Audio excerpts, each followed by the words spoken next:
Free honey jar love spell. How to cast this sweetening spell.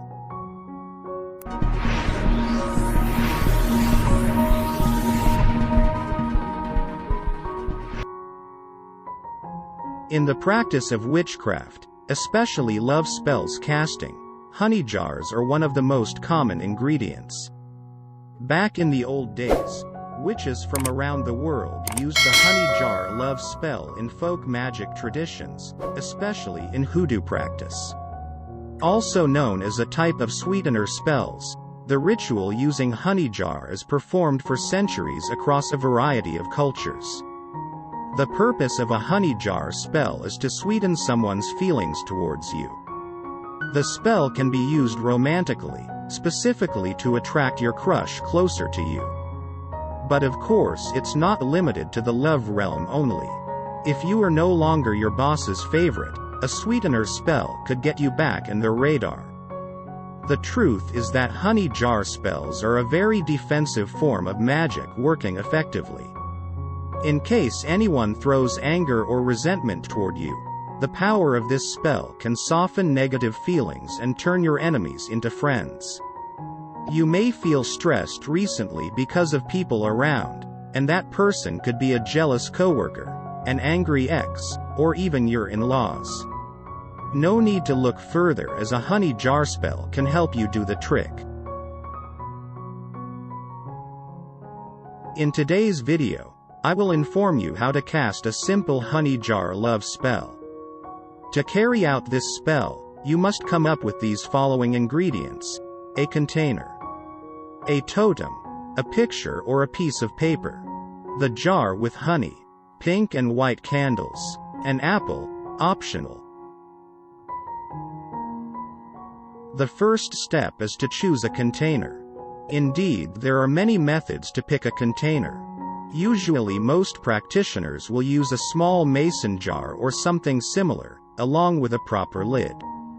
For something simpler, some prefer the sugar bowl spell, which all you need is just a simple bowl and honey, as the alternative of sugar. If working with honey or maple syrup, it's better to avoid open the container as it may attract ants. You can also go all natural by coring an apple and using it as your container.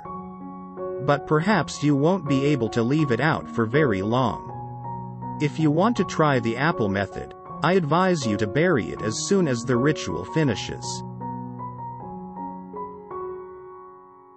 After having a container, it's time to create a totem. Whoever you're casting your spell for, it's necessary to create a totem of that person. The most common selection is a picture, but in general, you can make a simple petition paper. Just write the full name of the person you cast the spell on several times oddly. At least 3 and not more than 9 will give a relatively good result. And then rotate the paper 90 degrees clockwise and write your full name with the same number of times. You can combine both. For example, write a petition paper and attach it with the picture. Now let's move to the preparing the jar step.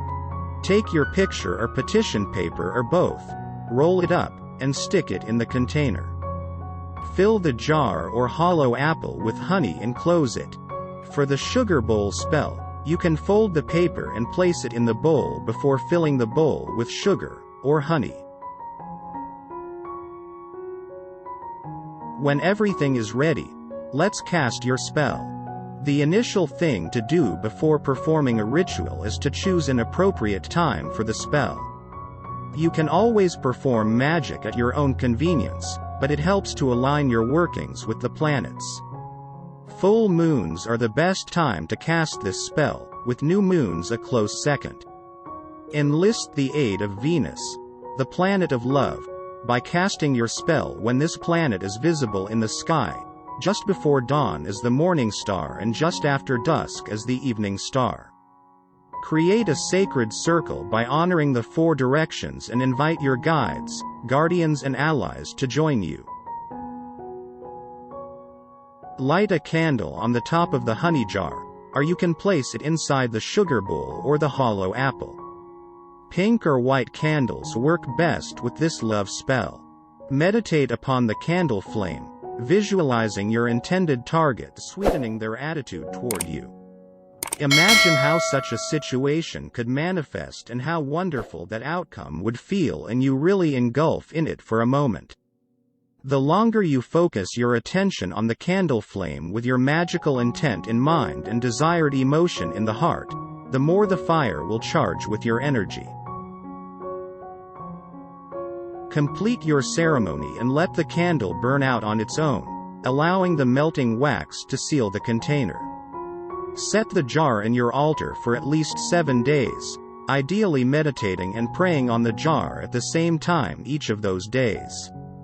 If you try the apple method, you're better off foregoing the 7 days on the altar for a quick burial instead. You can and should still return to the burial site over the next 7 days. Remember, the more concentrated attention you give the spell, the more energy it will have to manifest your will. As long as you cast the spell correctly, you could see a sign after 3 days, movement after 3 weeks, and completion after 3 months. The purpose of the spell is to instantly give you the feeling of having what you desire. With the right attitude, your spell will soar. But if you continue to indulge in longing and worrying, then you'll suffocate your spell before it has a chance to help you. Hope the honey jar love spell here can grant your wish which you have always longed for and bring blossoms to your love life. Don't forget to like, share, and comment in this video. Also hit the subscribe button and notification bell to support our channel. Good luck and thanks for watching.